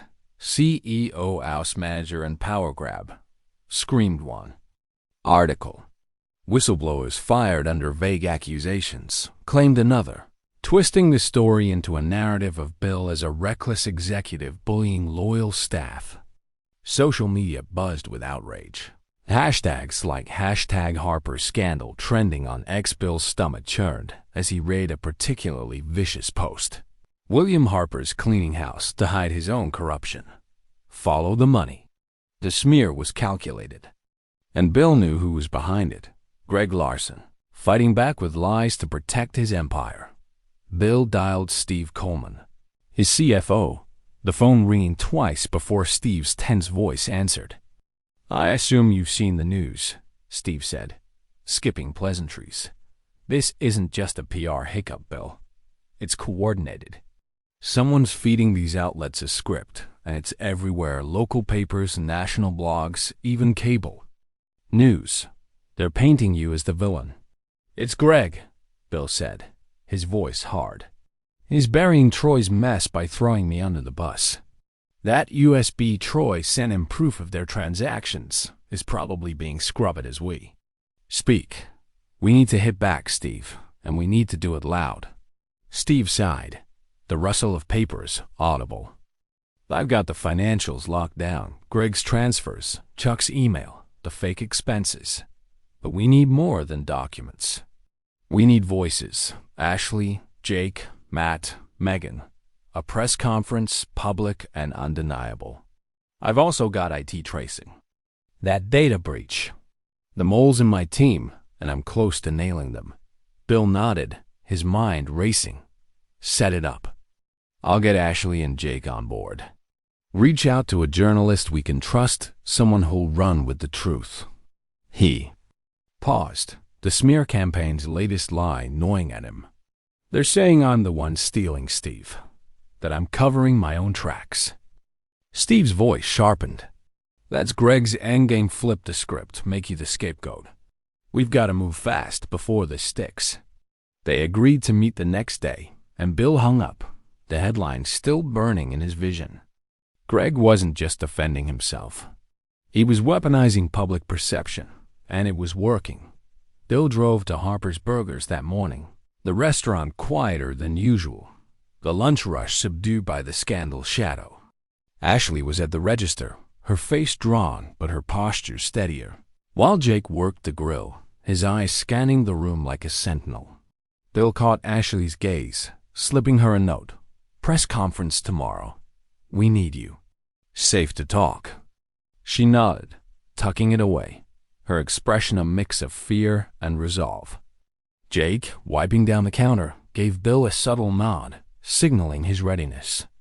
The staff's trust was fragile but growing, a spark Bill had to fan into a flame. Back in his car, Bill's phone buzzed with an email from Steve, marked urgent. Found them all. Sarah Klein, junior analyst. She's been emailing Greg screenshots of our Houston files. Fired her, locked her access. It's tracing her contacts now. Bill's blood ran cold. Sarah, a trusted team member, had been Greg's eyes, explaining the precision of the smear campaign, the anonymous threat to Cody. Bill forwarded the email to his security team, ordering tighter protections for Cody and his home. The mole's exposure was a win, but it also meant Greg knew how close Bill was to exposing him. Bill met Steve at a downtown office that afternoon, the city's skyscrapers looming through the window. Steve spread out the evidence: transaction logs, Greg's transfers, Chuck's email, Megan's USB. "This is enough to bury Greg," Steve said, his voice grim. "But Chuck's another beast. He's got boardroom allies, legal muscle. We need the press conference to hit like a sledgehammer Ashley and Jake's stories, Matt's firing, Megan's email. Make it impossible for Chuck to hide." Bill nodded, his thoughts drifting to Cody, the threat still a knife in his gut. "Greg's rumor about me stealing, it's gaining traction. If we don't shut it down, it'll taint everything we say." He clenched his fists, the personal attack fueling his fire. "I'm reaching out to a journalist, Karen Holt. She's broken corporate scandals before. She'll run with this if we give her the full picture." Steve agreed, and they mapped out the press conference, scheduling it for the next day. Bill called Ashley and Jake, confirming their participation, their voices steady despite the risk. He reached out to Matt and Megan, securing their commitment to share their stories. As he drove home, the city lights blurred, the weight of the fight settling in. Greg's smear was a desperate move, but it was effective, eroding trust in Harper's Burgers. The press conference was Bill's chance to reclaim the narrative, but with Chuck in the shadows and the USB in Greg's hands, every second counted. Bill thought of Cody's trust, Ashley's courage, Jake's defiance, and steeled himself. The storm was here, and he was ready to face it head-on. The Houston skyline loomed through the floor-to-ceiling windows of Harper's Burgers corporate headquarters, a sleek tower of glass and steel that belied the storm brewing within. William Bill Harper stood at the head of the boardroom, his suit crisp, but his eyes burning with the fire of a man who'd fought too hard to back down. The ousting of Troy Bennett had sent ripples through the company, but Greg Larson's smear campaign branding Bill a corrupt CEO had turned those ripples into a tidal wave. Armed with Ashley Miller's testimony, Jake Sullivan's support, Matt Reynolds' transaction logs, Megan Walsh's email tying Greg to Charles Chuck Thornton, and Steve Coleman's financial evidence, Bill was ready to strike at the heart of the conspiracy. The mole in Steve's team was gone, but the USB of transaction data Troy sent to Greg was still out there, and Chuck, the boardroom's most formidable player, was Bill's next target. The boardroom was a fortress of polished oak and leather. Chairs, its air heavy with the weight of power. Chuck Thornton sat at the far end, his silver hair and tailored suit exuding authority, his smirk a silent challenge. Linda Brooks, a veteran board member with a reputation for fairness, sat to his left, her expression unreadable. Other board members, seasoned executives, and investors shifted uncomfortably, the smear campaign's headlines fresh in their minds. Bill clutched a folder of evidence, his heart pounding but his voice steady as he began. Ladies and gentlemen, Harper's Burgers is under attack not from outside, but from within. A system of theft, wage manipulation, and cover-ups has been operating under our noses, orchestrated by Greg Larson and enabled by one of our own. Chuck leaned back, his fingers steepled, his tone dripping with condescension. Mold words. Bill, but you're the one under scrutiny. Firing managers, stirring up scandals, sounds like a desperate man hiding his own failures. Care to explain why the public thinks you're the one stealing? The jab landed, but Bill didn't flinch.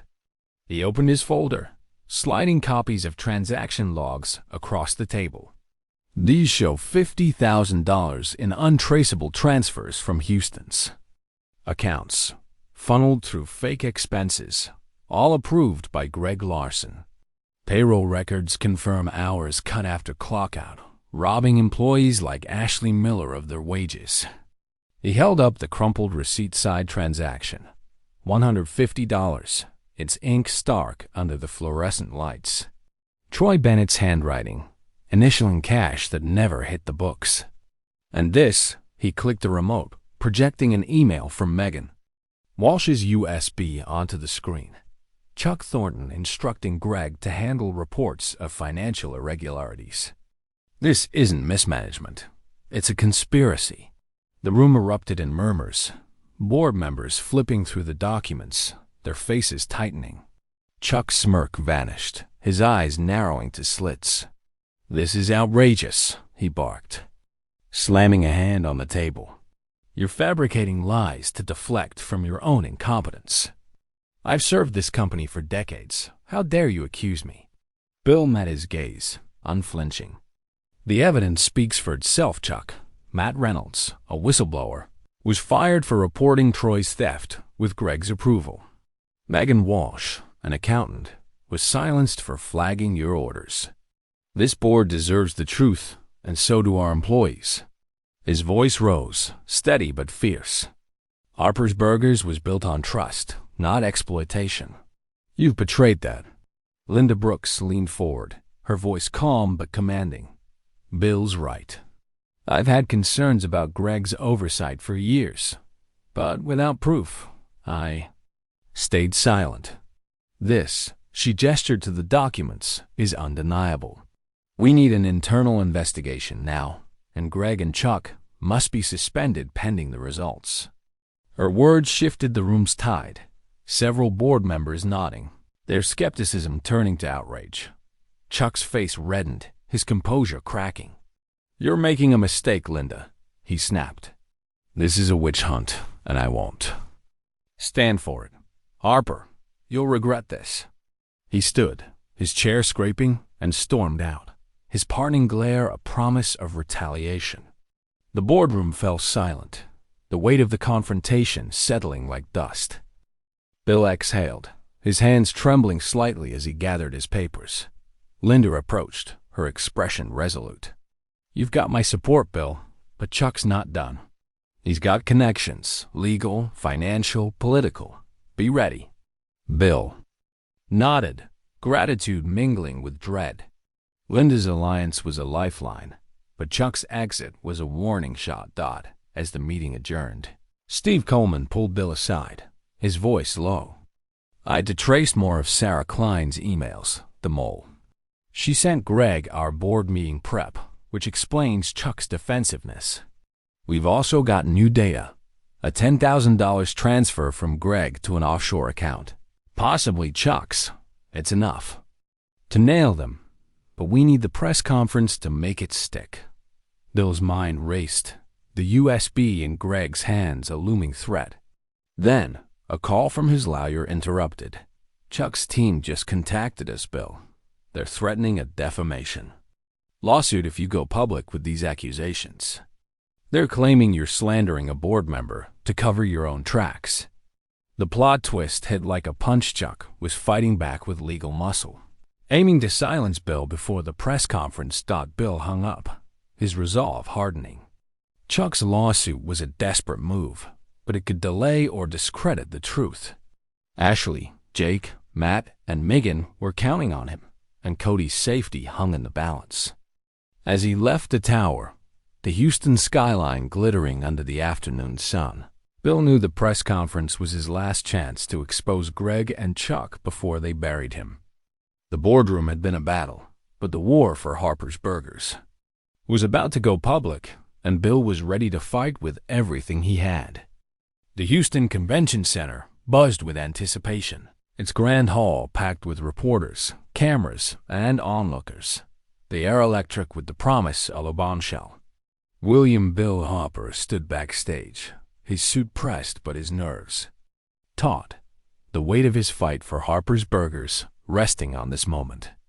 The ousting of Troy Bennett, Greg Larson's smear campaign, and Charles "Chuck" Thornton's defamation threat had pushed Bill to the edge. But the evidence, Ashley Miller's testimony, Jake Sullivan's support, Matt Reynolds' transaction logs, Megan Walsh's email, and Steve Coleman's financial reports was a sword he'd wield today. The USB Troy sent to Greg loomed like a shadow, and the mole's exposure had bought Bill time.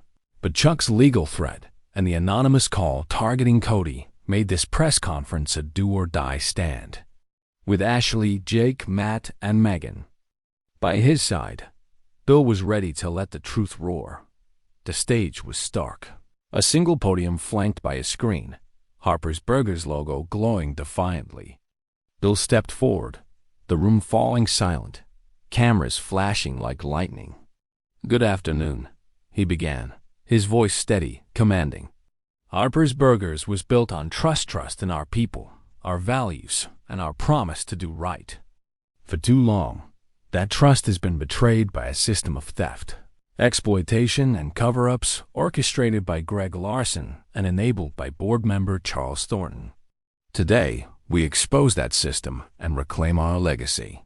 He clicked a remote, projecting transaction logs onto the screen. $50,000 in untraceable transfers from Houston's accounts, fake expenses, and payroll cuts robbing employees. "These documents show deliberate theft, approved by Greg Larson," Bill said, his tone unwavering.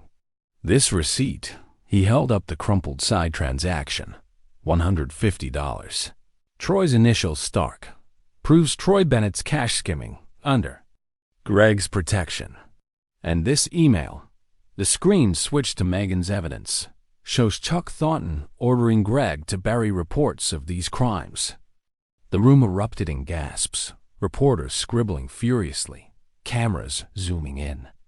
Bill stepped aside, gesturing to Ashley. She approached the podium, her hands trembling but her voice clear, cutting through the chaos. "I'm Ashley Miller, a cashier at Harper's Burgers," she said, her eyes scanning the crowd. "Troy threatened me, cut my hours when I questioned my shorted paychecks. He said I'd be fired if I spoke up. I was scared, but I'm not anymore. This company deserves better." Jake Sullivan followed, his broad shoulders squared, his voice steady. "I'm Jake Sullivan, a cook. Troy skimmed cash for years, and we all knew it. He made us feel powerless, but we're not. We're here to take our workplace back." His words, raw and resolute, drew murmurs of support from the audience. A ripple of solidarity. Matt Reynolds took the stage, his face etched with the pain of betrayal. "I was an assistant manager, fired for reporting Troy's theft. Greg Larson buried my report, labeled me a failure. This isn't just one store, it's a system designed to silence us." Megan Walsh closed the lineup, her voice sharp with conviction. "As an accountant, I flagged these crimes and was pushed out. Chuck Thornton's email proves he protected Greg. They thought we'd stay quiet, but they were wrong." The crowd's reaction was seismic applause mixed with shouts, reporters firing questions. Bill returned to the podium, his voice rising over the din. "We're launching an internal investigation, suspending Greg Larson and Chuck Thornton, and implementing reforms, anonymous reporting, wage protections, and transparency. Harper's Burgers will be a place of trust again, because of people like Ashley, Jake, Matt, and Megan." He paused, his eyes scanning the room, landing on a reporter from Karen Holt's network. "We're here to answer your questions, because the truth doesn't hide." The press conference exploded into a frenzy, questions flying about Greg's transfers, Chuck's email, and the smear campaign. Bill answered with precision, backed by his team's testimonies, while Steve Coleman, backstage, coordinated with Karen Holt to ensure the story hit every major outlet. Social media lit up. #Justice for Harper's, trending as customers and former employees shared stories of Troy's abuses, drowning out Greg's lies. The public's support was a tidal wave. But Bill knew the fight wasn't over. As the conference ended, Bill checked his phone, his heart sinking at a new email from an encrypted address. "You think this changes anything, Harper? I'll destroy you and your little crusade. GL. Greg Larson's threat was a dagger. It's timing too precise, suggesting he'd watched the conference, possibly with the USB data in hand." Bill forwarded the email to Steve, his jaw clenched. Greg was cornered, but a cornered man was dangerous, and Chuck's illegal threat loomed like a guillotine. Backstage, Ashley gripped Bill's arm, her eyes bright with relief. "People are listening," she said, her voice shaking. "They believe us." Jake nodded, his usual stoicism softened by pride. "You gave us a voice, man. Don't stop now." Matt and Megan echoed their resolve, their courage a fire that fueled Bill's own. Bill stepped outside, the Houston air warm and heavy, the city's pulse a reminder of what he was fighting for. The press conference had shifted the tide, but Greg's email and Chuck's lawsuit were storm clouds on the horizon. Cody's safety, the staff's trust, and Harper's Burgers' legacy hung in the balance. Bill thought of his son's grin, Ashley's bravery, Jake's loyalty, and steeled himself. The truth was out, but the war was far from won. Greg and Chuck would strike back, and Bill had to be ready, because this fight wasn't just about a company. It was about the people who made it home. The Houston twilight painted the city in hues of amber and gray, its skyscrapers standing sentinel as William Bill Harper sat in a secure office at Harper's Burgers headquarters. The hum of servers, a quiet backdrop to his racing thoughts. The press conference had been a triumph, with Ashley Miller, Jake Sullivan, Matt Reynolds, and Megan Walsh exposing Greg Larson and Charles Chuck Thornton's corruption to a rapt public. Social media buzzed with support, drowning out Greg's smear campaign. But his threatening email, "I'll destroy you," and Chuck's defamation lawsuit loomed like gathering storm clouds. The USB of transaction data Troy Bennett sent to Greg was still out there, a potential weapon to erase their crimes. With the mole and Steve Coleman's team exposed, Bill had a narrow window to act, and he wasn't wasting it. The fight for Harper's Burgers was personal now, and he was ready to end it. Bill leaned over a laptop, Steve Coleman at his side, their IT lead, Rachel Nguyen, guiding them through a digital maze. "Greg accessed an old company server last night," Rachel said, her fingers flying across the keyboard. "He tried wiping a folder labeled Houston Transactions, likely the USB data Troy sent. I blocked the deletion and mirrored the files to a secure drive. It's got everything: fake expenses, payroll cuts, even transfers to Greg's personal account." Bill's pulse quickened, relief mixing with urgency. "Can we link it to Chuck?" he asked. Megan's email handled the reports burning in. His memory. Rachel nodded, pulling up a log. "There's a metadata trail. Greg forwarded the folder to an encrypted email tied to Chuck's assistant. It's not direct, but it's close.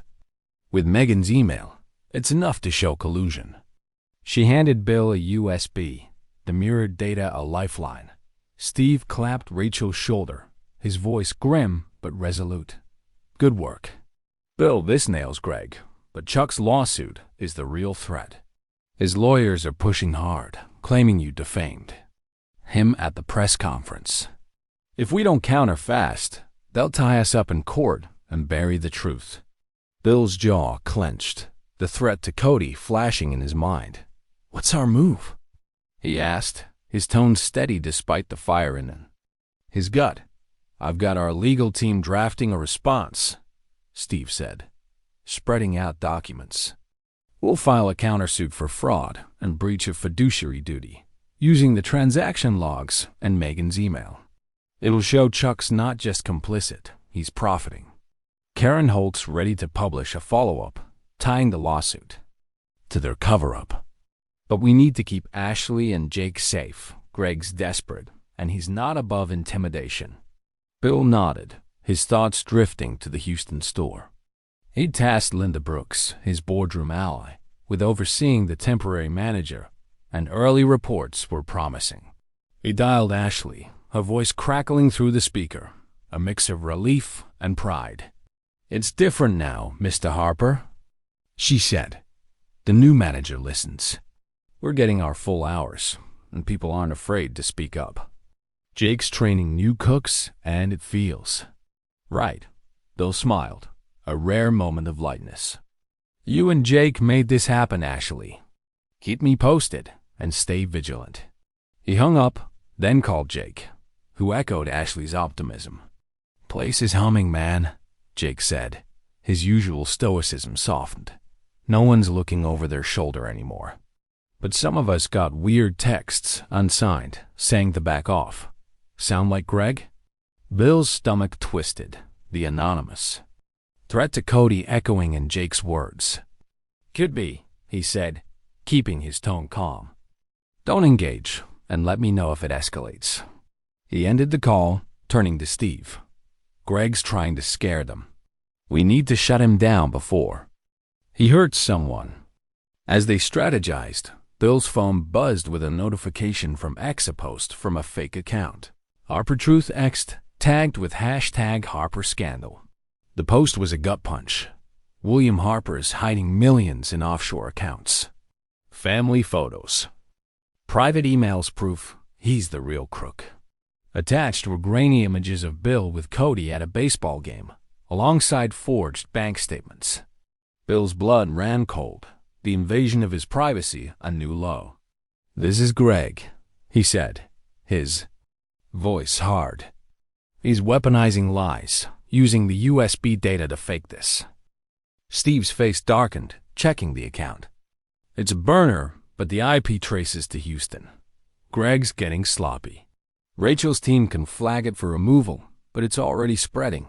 He paused, then added, "Karen Holt can counter this in her article, call out the fakes, tie them to Greg's smear. But it'll take time, and the lawsuit's hearing is tomorrow." Bill stood, pacing, his mind racing. The fake account was a desperate ploy, but it was effective, sowing doubt just as Chuck's lawyers prepared to strike. He thought of Cody's grin, Ashley's courage, Jake's loyalty, and the employees counting on him. "Get Holt on the phone," he said, his voice resolute. "We'll release a statement tonight, debunk the fakes, and preview the countersuit. Rachel, keep tracking Greg's server activity. If he moves the USB data, we need to know. Steve, prep Ashley and Jake for the hearing. Their stories will humanize our case." As Steve and Rachel sprang into action, Bill stared out at the city, its lights a beacon in the gathering dark. The fake account was a blow, but it also showed Greg's panic. Chuck's lawsuit was a hurdle, but Linda's support and the evidence gave Bill an edge. The storm was raging, but Bill was no longer just a CEO. He was a father, a leader, a man fighting for what was right. Greg and Chuck thought they could break him, but they'd underestimated the power of truth, and Bill was ready to prove it, one battle at a time. The Houston morning sun streamed through the towering windows of Harper's Burger's corporate headquarters, casting a warm glow over the boardroom where William Bill Harper stood, his posture resolute but his heart heavy with the weight of victory and its costs. The press conference had turned the tide, with Ashley Miller, Jake Sullivan, Matt Reynolds, and Megan Walsh exposing Greg Larson and Charles "Chuck" Thornton's corruption to a supportive public. Steve Coleman's financial evidence, the recovered USB data, and Linda Brooks' boardroom alliance had cornered the conspirators. But Greg's threatening email and the fake Harper Truth X'd social media account had kept Bill on edge. Chuck's defamation lawsuit loomed, and the USB Troy Bennett sent to Greg was no longer a threat, thanks to Rachel Nguyin's IT heroics. Today, the board would deliver the final blow, but Bill knew the fight for Harper's Burgers wasn't over. The boardroom was a study in tension, its polished oak table strewn with documents, transaction logs, emails, and payroll records that laid bare Greg and Chuck's crimes. Linda Brooks sat at the head, her calm authority steadying the room, while other board members flipped through the evidence, their faces a mix of shock and resolve.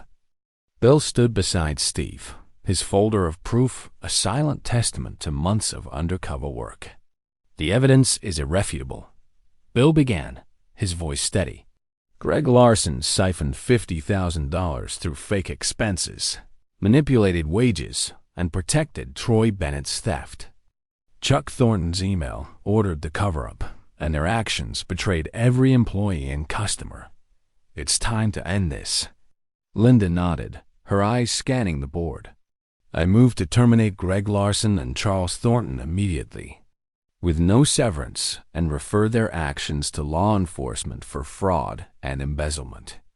The vote was swift, unanimous, the room exhaling as the motion passed.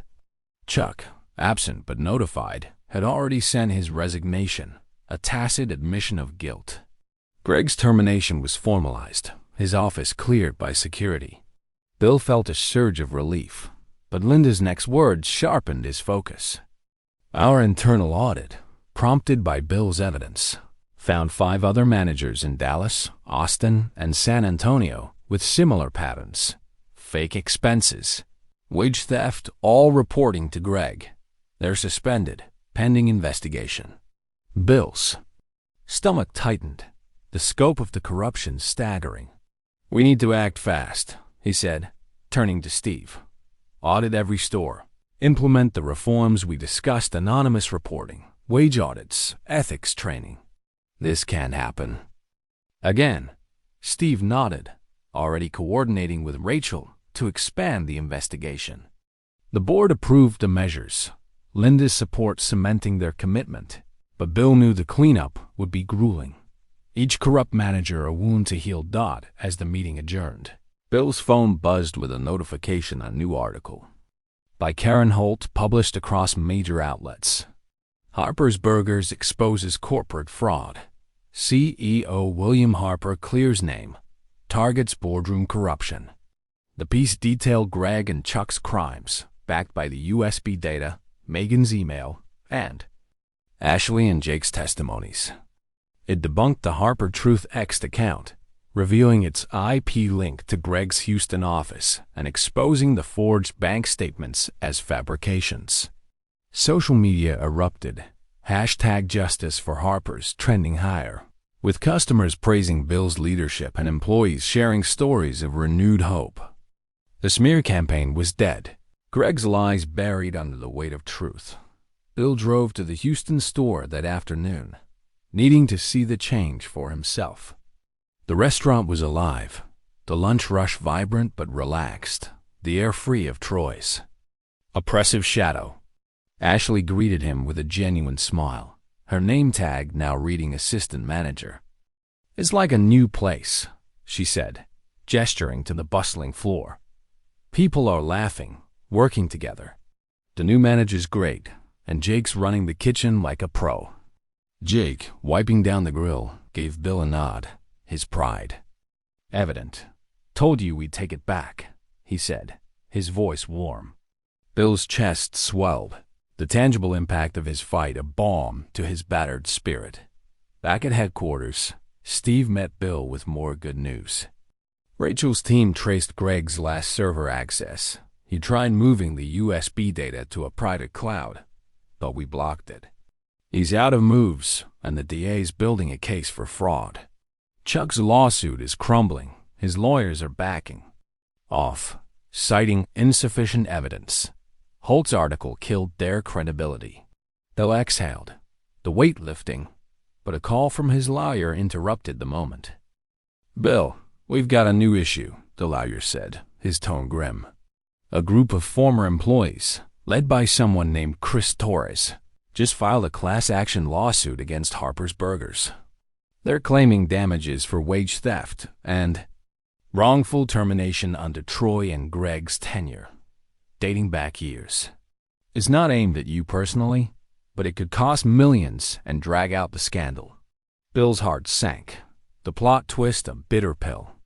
The lawsuit was valid employees like Chris, silenced or fired for resisting Troy's abuses, deserved justice, but it threatened to tarnish the company's recovery.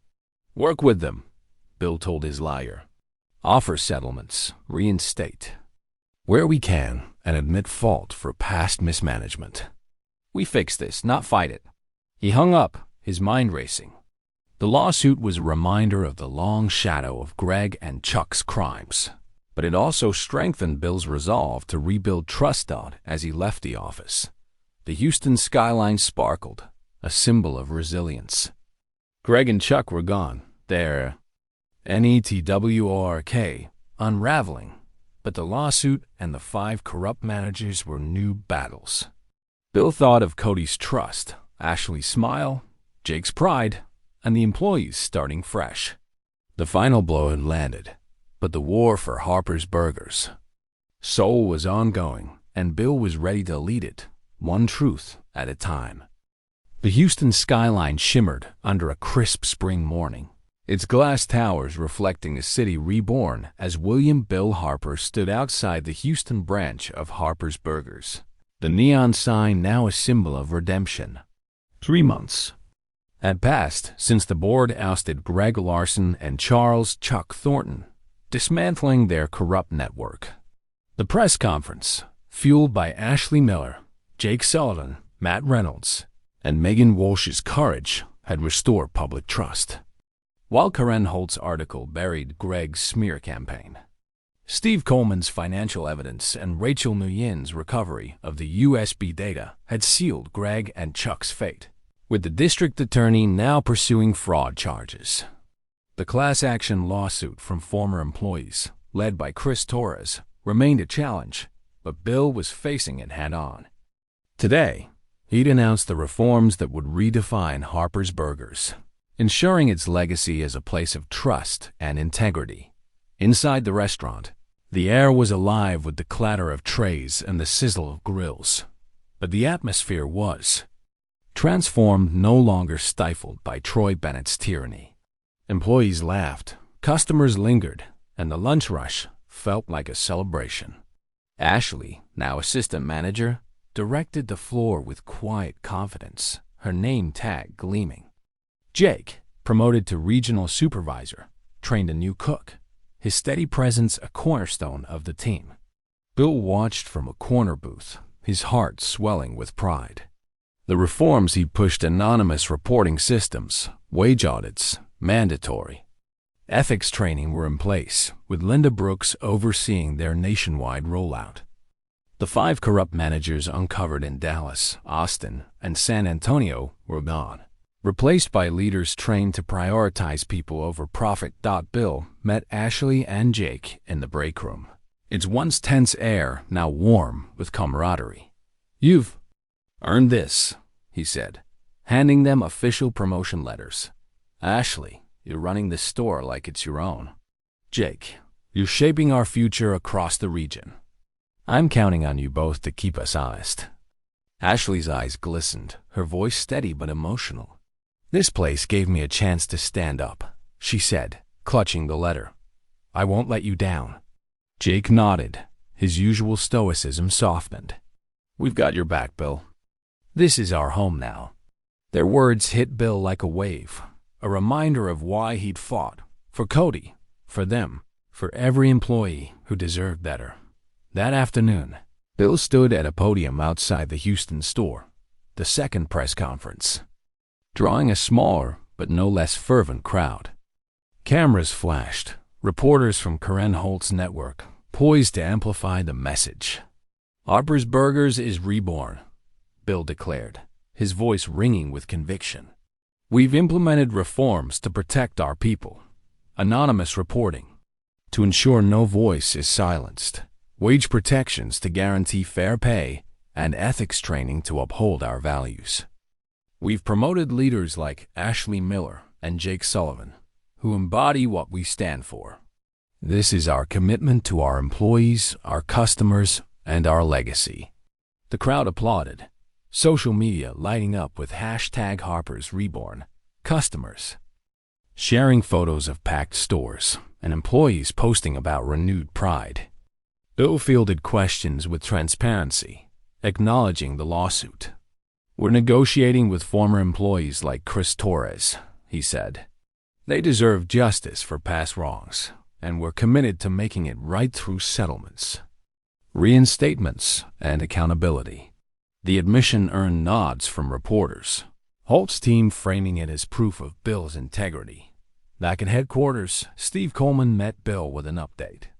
"The lawsuit's moving forward, but Torres Group is open to our settlement offer back pay, reinstatement for some, and a public apology. It'll cost us, but it's the right call." Bill agreed, signing off on the terms. "We don't hide from our mistakes," he said. "We fix them." Steve nodded, then hesitated, his expression darkening. "There's something else. A contact at a rival chain tipped us off. Chuck Thornton's been meeting with investors, pitching a new fast food venture. Word is he's using his old Harper's connections to poach talent and smear us as unstable." Bill's stomach twisted, the plot twist a bitter echo of Chuck's defiance. A rival chain wasn't just competition. It was a direct attack on Harper's recovery, leveraging Chuck's influence to undermine Bill's reforms. "He's desperate," Bill said, his voice hard. "Let him try. We've got the truth, and we've got people who believe in us."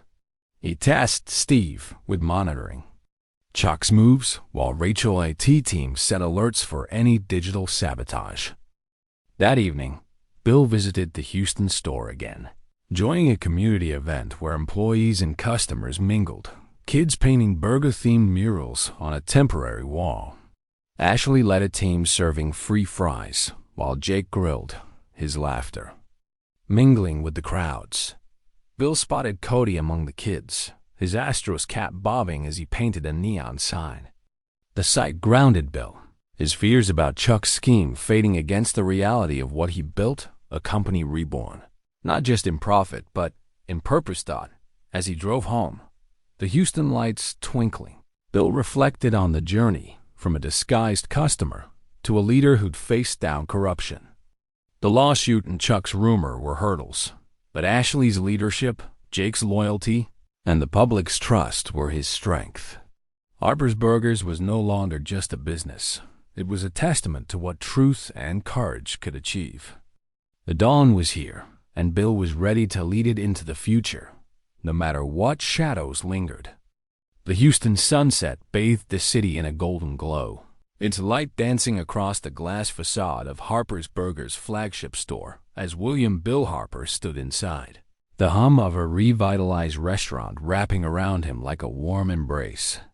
6 months had passed since the press conference that exposed Greg Larson and Charles Chuck Thornton's corruption, a victory forged by Ashley Miller's courage, Jake Sullivan's loyalty, Matt Reynolds' evidence, and Megan Walsh's revelations. Steve Coleman's financial acumen and Rachel Nguyen's IT prowess had dismantled the conspiracy, while Linda Brooks' boardroom support had sealed Greg and Chuck's ouster. The class action lawsuit from former employees, led by Chris Torres, was nearing resolution, and Chuck's rumored rival chain loomed as a final challenge. But as Bill watched the bustling store employees laughing, customers lingering, he knew Harper's Burgers wasn't just restored. It was reborn, a legacy of courage he'd fought to protect. The restaurant was a testament to transformation. The oppressive shadow of Troy Bennett was gone, replaced by a vibrant energy. Ashley, now store manager, coordinated the floor with quiet authority, her smile genuine, her leadership inspiring. Jake, regional supervisor, oversaw operations across Texas, his steady hand shaping a new generation of cooks. Bill's reforms, anonymous reporting systems, wage protections, ethics training, and a whistleblower fund had taken root nationwide, with audits ensuring no corner of the company hid corruption. The 5 corrupt managers uncovered in Dallas, Austin, and San Antonio were replaced, their stores thriving under leaders trained to prioritize integrity. Sales were up, customer loyalty soared, and #Harper's Reborn trended as a symbol of trust. Bill met Steve in headquarters that morning, the office alive with purpose. The lawsuit settled, Steve said, sliding a document across the desk. Chris Torres and the former employees accepted our offer, $2 million in back pay, reinstatement for 10 of them, and a public apology. They're satisfied, and the press is calling it a model for corporate accountability. Bill signed the agreement, relief washing over him. The lawsuit had been a painful reminder of past failures, but addressing it openly had strengthened public trust. Steve leaned back, a rare smile breaking through. And Chuck's rival chain? Dead in the water. His investors pulled out after Karen Holt published a follow-up, linking his pitch to Harper's stolen strategies. Rachel's team found emails. He was trying to poach our managers, but no one bit. Our reforms made them loyal. Bill's chest swelled. Chuck's defeat a quiet victory. The rumor had been a last gasp, and Harper's Burgers had emerged stronger, its people united against betrayal. Bill visited the Houston store that afternoon, joining Ashley and Jake in the break room, now a space of camaraderie rather than fear. "You've built something real here," he said, his voice thick with pride. "This store, this company, it's yours as much as mine." Ashley's eyes shone, her journey from trembling cashier to confident leader complete. "You gave us a chance to fight," she said, gripping his hand. "That's what makes this home." Jake nodded, his voice warm. "We're not just flipping burgers, Bill. We're proving what's possible." That evening, Bill attended a company-wide event at the store, a celebration of the reforms. Employees from across Texas mingled, sharing stories of renewed pride, while customers joined in, kids painting murals of burgers and fries. Cody darted through the crowd, his Astros cap bobbing, his laughter a reminder of why Bill had fought. Linda Brooks approached, her presence commanding respect. "You've set a standard, Bill," she said. "Other chains are copying our reforms. This is bigger than Harper's Burgers. It's a movement." Bill smiled, her words of validation. Of his vision done, as the event wound down, Ashley handed Bill a letter, her expression soft. "A new hire gave me this for you," she said. Bill opened it, his breath catching at the words. "Mr. Harper, I was homeless when you hired me. This job, this place, it gave me a second chance. Thank you for fighting for us. Signed simply Maria." The letter was a plot twist that hit Bill's heart, a reminder of the human lives his battle had touched. He tucked it into his pocket, his resolve deepening. Maria's gratitude was the legacy he'd leave, not just for Cody, but for every employee who called Harper's Burgers home. Bill drove home under a starlit sky, the Houston lights a constellation of hope. His journey from a disguised customer uncovering Troy's theft to a leader dismantling a corporate conspiracy had changed him. Ashley's courage, Jake's loyalty, Steve's partnership, and the anonymous tipster's guidance had shown him that leadership wasn't about power. It was about empowering others. The lawsuit was settled, Chuck's threat neutralized, and Harper's Burgers stood as cards, a beacon of what truth could achieve. Challenges remained: new hires to train, markets to expand, but Bill was ready. His heart full of the people who'd fought beside him. As he parked, Cody asleep in the back seat, Bill looked at the letter again. Maria's words, a quiet anthem. Harper's Burgers wasn't just a company. It was a promise kept, a legacy of courage that would endure. He stepped into the night, the future bright, ready to lead with the same fire that had brought him here. The story of Harper's Burgers is a testament to the power of courage, unity, and accountability. Bill Harper's fight, fueled by his love for his son, his employees, and his principles, shows that true leadership confronts injustice, no matter the cost. Ashley and Jake's transformation from silenced workers to empowered leaders alongside. The gratitude of employees like Maria highlights the human heart of this victory. The lesson is clear. When we stand together, truth prevails, turning workplaces into communities of trust. This is the legacy of Harper's Burgers, a reminder that every voice matters, and every fight for justice reshapes the world. Want more stories of resilience and triumph? Subscribe to Legacy Stories on YouTube, hit the bell, and join our community, celebrating the heroes who redefine what's possible. Share your thoughts below. What inspired you most about Bill's journey?